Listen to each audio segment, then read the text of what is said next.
बिस्मिल्लाहिर्रहमानिर्रहीम। अस्सलाम वालेकुम। मैं हूं ज़वरावान और एडोब फोटोशॉप 7 में अब हम पढ़ेंगे पैटर्न स्टैम्प टूल के बारे में। पैटर्न स्टैम्प टूल एक ज़बरदस्त टूल है और इसकी मैं आपको इस तरह से समझाने की कोशिश करता हूं कि कभी कभार जब आपने पासपोर्ट साइज़ तस्वीर बनाना होती है तो आप जब शॉपकीपर के पास जाते हैं और उससे कहते हैं कि मुझे आप 4 तस्वीरें या 8 बना के दे दें, तो वो आपको आपकी फ़ोटो तो एक ही लेता है, लेकिन उसके बाद आपकी वो 8 जगहों पर वो डिस्प्ले कर देता है। जब वो प्रिंटर से निकालता है तो एक प्रिंट पर वो 8 फ़ोटोज़ ज़ाहिर होती हैं, फिर आप वो कैंची की मदद से काट के आपको दे देता है, तो आप ले आते हैं। तो वही काम इस टूल की मदद से होता है। अब हम वो करने की कोशिश करते हैं कि वो काम हम किस तरह से कर पाएंगे।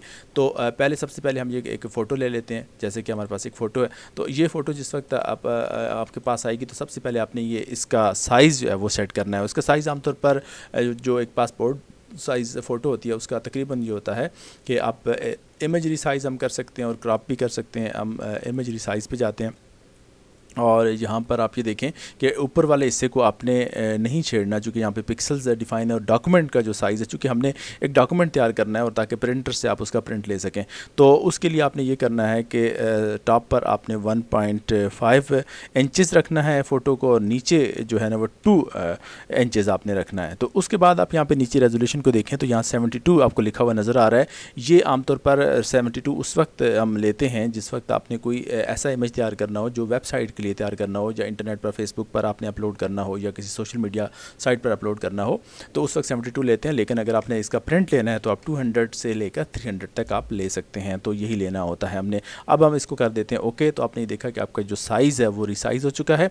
अब हम क्या करेंगे कि एक चीज़ रह गई है कि वो ये है कि जिस वक्त आप इसका जो इसके आप आप इसकी जो कापियाँ तैयार कर लेंगे, क्लोन्स तैयार कर लेंगे एक पेज पर, जैसे कि 8 तस्वीरें आप एक पेज पर लाना चाहते हैं, तो उस वक्त ये होता है कि जब काटने में आपको प्रॉब्लम ना हो और दरमियान में एक छोटा सा वाइट एरिया आपका यहाँ पे शो हो जाए तो ज़्यादा अच्छा है। उसका एक तरीका ये होता है कि आप एडिट में जाते हैं। जैसे ही आप एडिट में जाएँ तो यहाँ पर क्या होता है कि आपका एक जो स्ट्रोक है उस पर आप क्लिक करते हैं तो ये आपका एरिया डिफ़ाइन हो जाता है। लेकिन यहाँ आप देखते हैं कि स्ट्रोक आपका डिसेबल है। तो अब इसको क्या करें, ये क्या प्रॉब्लम आया हमारे साथ, तो उसकी वजह यह है कि हमारा जो लेयर है यहाँ आप देख लें ये लॉक हुई है, तो लॉक लेयर्स पर काम नहीं हो पाता। उसके लिए आपको क्या करना पड़ेगा, आपको डुप्लीकेट लेयर लेना पड़ेगी। तो वो हम कैसे लेंगे, यहाँ पे हम राइट क्लिक करते हैं तो डुप्लीकेट लेयर पर हम क्लिक कर देते हैं। आप ये देखें कि एक डुप्लीकेट लेयर यहाँ पे क्रिएट हो चुकी है। तो अब हम इस पर आसानी के साथ काम कर पाएंगे। तो ये एक चीज़ का आपने ये भी ध्यान देना है कि अगर ये नीचे वाली रो सिलेक्टेड है तो फिर आप काम नहीं कर पाएंगे। सिलेक्टेड ये होना चाहिए, जिसको आपकी रो सिलेक्टेड होती है वो आप उसका देखिए, उसका कलर भी चेंज हो जाता है। यहाँ पे आपको ब्लू कलर नज़र आ रहा है।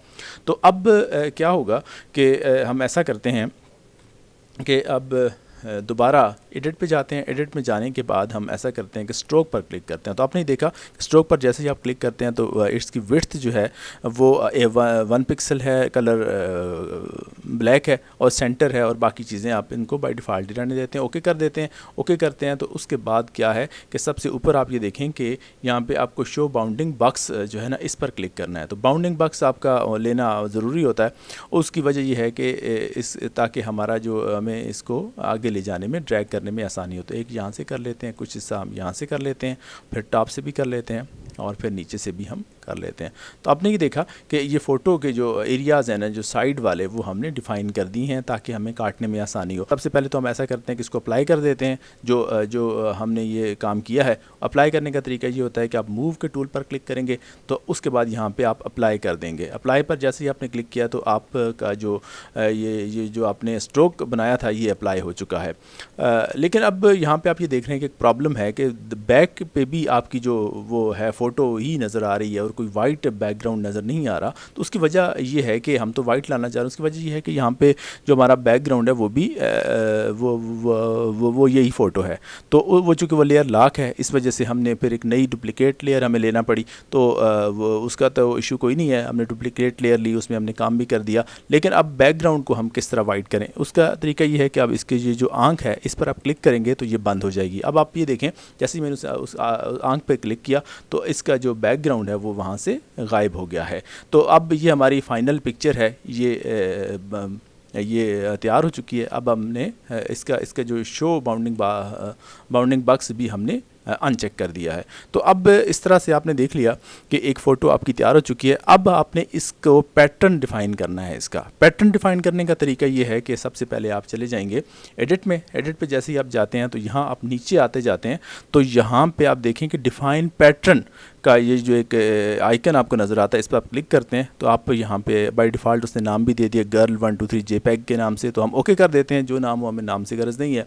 तो अब आपका ये पैटर्न डिफ़ाइन हो चुका है। अब पैटर्न के जो इस टूल पर जब आप क्लिक करते हैं तो आप ये देखें कि यहाँ पे टॉप पे जो पैटर्न है वहाँ पे आप जब क्लिक करते हैं तो आप ये देखें कि ये फ़ोटो आपको यहाँ पे भी नज़र आ रही है। तो इस पर आप जब क्लिक करते हैं तो ये यहाँ ज़ाहिर हो जाती है। तो अब ये पैटर्न है। अब पैटर्न को हमने एक बड़े पेज पर फिल करना होता है। तो बड़ा पेज लेने के लिए का तरीका ये है कि हम फाइल पे चले जाते हैं, न्यू ब्लैंक फाइल लेंगे और अब यहाँ पे विड्थ जो है ना वो हमें, चूँकि एक प्रिंटर से आपको अंदाज़ा होगा कि कितना पेज एक बाहर आता है जिस पर 8 फ़ोटोज़ आ जाएं, तो उसकी विड्थ जो है वो 1200 पिक्सल आप ले लें और उसके बाद उसकी जो हाइट है वो 800 ले लें और उसकी जो रेजोल्यूशन है वो आपको मैं बता चुका हूँ कि आपने 200 से लेकर 300 तक लेनी है। तो उसके बाद आप ओके कर देंगे और जैसे ही आप ओके करते हैं तो आप ये देखें कि आपके सामने एक ब्लैंक पेज ज़ाहिर हो चुका है।